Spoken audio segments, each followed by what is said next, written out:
Assalamu alaikum. Now we are going to discuss the question number 7.2 of the merger and acquisition. Let's discuss it in detail. AB Limited wishes to acquire CD Limited. AB Limited wishes to acquire यानी कि AB Limited acquire करने जा रही है तो AB Limited क्या होगी acquiring company and CD Limited will be the target company on the basis of an exchange ratio of 0.8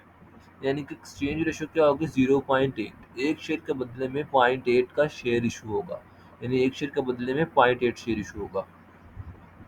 other relevant data is as follows AB limited acquiring company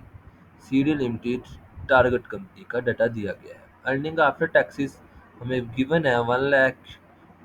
इसकी 20,000 है equity shares दिए गए हैं earnings पर share दी गई है हमारे पास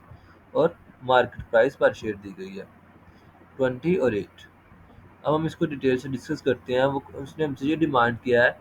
determine the number of shares required to be issued by AB limited for the acquisition of CD limited यानी कि कितने शेयर्स AB लिमिटेड इशू करेगी CD लिमिटेड को एक्वायरिंग रेशो हमारी क्या है एक्सचेंज रेशो 0.8 यानी एक शेयर के बदले में 0.8 तो हमने प्रीवियसली डिस्कस किया था जितने टारगेट कंपनी के शेयर्स होंगे सबसे फर्स्ट वीडियो में हमने फॉर्मूलाज की वीडियो में डिस्कस किया था जितने 20,000 टारगेट कंपनी के जितने शेयर्स होंगे उसको हम मल्टीप्लाई कर देंगे उसकी एक्सचेंज रेशो के साथ तो हमारे पास number of shares to be issued आ जाएंगे देखिए अब एक्सचेंज रेशो के बेस पे हम मालूम करने जा रहे हैं 20,000 शेयर उसके साथ हम 0.8 को मल्टीप्लाई कर देंगे तो हमारे पास आंसर आ जाएगा देखिए shares to be issued for acquisition target company के शेयर्स उसको मल्टीप्लाई कर देंगे उसकी रेशियो के साथ टारगेट कंपनी के शेयर्स 20,000 तो उसकी रेशियो 0.8 तो कितना हमारे पास आंसर है 16,000 शेयर यानी कि हम 16,000 शेयर्स इशू करेंगे एक्वायर करने के लिए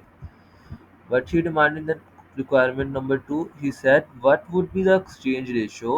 if it is based on the market price of the share of AB limited and CD limited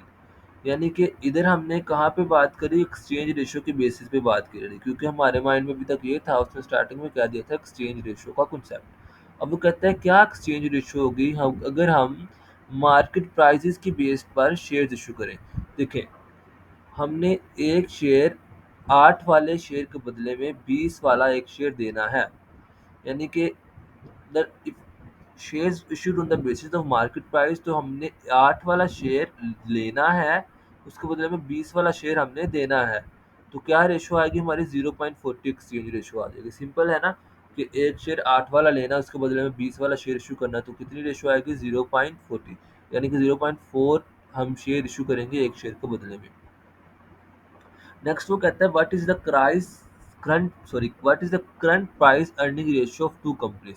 current price earning ratio क्या दो कंपनीज की तो प्राइस अर्निंग रेशियो हमने प्रीवियसली भी बात करी थी हम कैसे फाइंड करते हैं बेसिकली प्राइस अर्निंग रेशियो को हम फाइंड करते हैं जैसे कि हमने इस फॉर्मूला में बात करी थी मार्केट प्राइस को डिवाइड कर देते हैं हम किस पे ईपीएस पे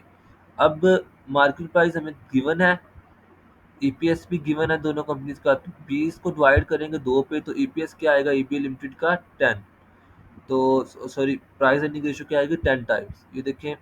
price earning ratio is equal to market price divided by EPS तो A B limited 20 divided by 2 और C D limited 8 divided by 1 simple है ठीक हो गया ये 8 हमारा मार्केट प्राइस है उसको डिवाइड कर दिया अर्निंग पर शेयर पे तो आपको ये फार्मूला जस्ट मस्ट माइंड में रखना चाहिए क्योंकि इधर से 3 फार्मूलाज बनते हैं नेक्स्ट उसने क्या कहा हमसे नेक्स्ट वो हमसे ये कहता है assuming the earning of each firm remains the same यानी कि जो जो अर्निंग है ना ये यही अर्निंग रहे यानी कि 1 लाख और उसकी 20,000 रहे what is the EPS after the acquisition mean after the merger यानी कि मर्ज करने के बाद ईपीएस आफ्टर मर्जर क्या होगा मतलब हमने क्या फाइंड करना है ईपीएस एम फाइंड करना है हमने तो ये देखें ये ईपीएस एम फाइंड किया जा रहा है ये फॉर्मूला हमने डिस्कस किया हुआ है अब देखें अर्निंग आफ्टर टैक्स आपको पता लग गई 1 लाख रहेगी 20,000 इसकी रहेगी और 50,000 शेयर वो तो सेम रहेंगे क्योंकि हमने यहाँ पे लिखे थे नंबर ऑफ शेयर्स जो कि आउटस्टैंडिंग एक्वायरिंग कंपनी की अब नेक्स्ट क्वेश्चन ये राइज होता है कि बेसिकली नंबर ऑफ शेयर्स जो हमने इशू करने हैं टारगेट कंपनी को वो कौन सी बेसिस पे करने हैं यानी कि हमारे पास अभी दो चीज़ें हैं ना एक हमारे पास है एक्सचेंज रेशो 0.8 वो उसके तख्त हमारे पास क्या है कि एक शेयर के बदले में 0.8 और एक हमने फाइंड किया रिक्वायरमेंट नंबर 2 में एक्सचेंज रेशियो, वो आती है 0.40। अब हमें क्वेश्चन ये राइज होता है कि सभी कुछ ठीक है, बट नंबर ऑफ शेयर जो हमने टारगेट कंपनी को इशू करने हैं वो कौन सी बेसिस पे करेंगे, वो हम किस बेसिस पे करेंगे। आया कि हम 0.8 की रेशियो लेंगे और 0.40 की लेंगे। तो बेसिकली जो क्वेश्चन में हमें स्टार्ट में बताई गई है हम वो वाली 0.8 लेंगे। ये तो हमने फाइंड किया है ना इसकी रिक्वायरमेंट बी की। तो अब हम 0.8 वाली रेशियो लेंगे, तो वो कितने शेयर्स हमने निकाले थे, 20,000 मल्टीप्लाई विद 0.8, तो वो इसका हमारे पास है 16,000 रुपये, तो हमने यहाँ पे 16,000 लिख दिया। तो ईपीएस आफ्टर मर्जर क्या है, 1.8181। तो ये हमारे पास आ गया ईपीएस आफ्टर मर्जर। अब नेक्स्ट उसने हमसे क्या पूछा हुआ बेसिकली रिक्वायरमेंट नंबर 5 में। रिक्वायरमेंट नंबर 5 में बेसिकली ये कहता है ये भी आ गया। अब कहते हैं what is the equivalent EPS per share of C D limited. अब देखिए, इक्विवेलेंट ईपीएस वो कहता है पर शेयर ऑफ सीडी लिमिटेड। अगर मैं क्लैरिफाई करूँ, अभी मैं आपको ये बताना चाहूँगा कि अभी जो मैंने प्रीवियसली आपसे डिस्कस किया, assuming the earning of each firm remains the same, what is the EPS after the acquisition. So इसका आंसर ये है कि जो नंबर ऑफ शेयर्स हम कंफ्यूज होते हैं कि हमने यहाँ पे कौन सा लिखना है, तो बेसिकली वो क्वेश्चन में हमें बताएगा कि हमने कौन सा लेना है। मैंने आपको कहा 0.8 ये वाला लेना है, तो वो नहीं, हर दफ़ा ये नहीं हो सकता ना, तो इसीलिए वो हमें क्वेश्चन में बताएगा। अब ये जो रिक्वायरमेंट्स आप देखोगे ना, 1 2 3 4 5, इसी सभी रिक्वायरमेंट्स को हमने बेसिकली डिस्कस करना है। पहले एक तक करना है हमने, यानी अगर हमारी एक्सचेंज रेशियो 0.8 हो तब, और अगर हमारी exchange ratio based on the market price हो तो तब हमने इनको दोनों को तक करना है। ठीक है। अब देखिए, थर्ड वाला तो थर्ड तक सेम रहेगा। ईपीएस कहाँ पे, यहाँ पे फोर्थ पे चेंज हो जाएगा। क्यों? क्योंकि यहाँ पे हमने टारगेट शेयर्स को, जो शेयर्स है ना, वो हमने एक दफ़ा 0.8 रेशियो पे लिखना है, और दूसरी दफ़ा हमने किस रेशियो पे करना है, मार्केट प्राइस के रेशियो पे, जो हमने फाइंड किया है 0.40। अब यहाँ पे मैंने इसको साथ डिस्कस कर लिया आपको कि 16,000 ठीक हो गया। ये हमारा उस हिसाब से आ गया। अब हम 5 वाली रिक्वायरमेंट देखते हैं। अभी हम 0.8 का टेस्ट करेंगे।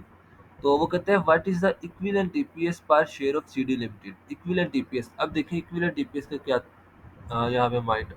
पहले जो ईपीएस था ना, वहाँ पे हम पूछा था चेंज इन ईपीएस, वो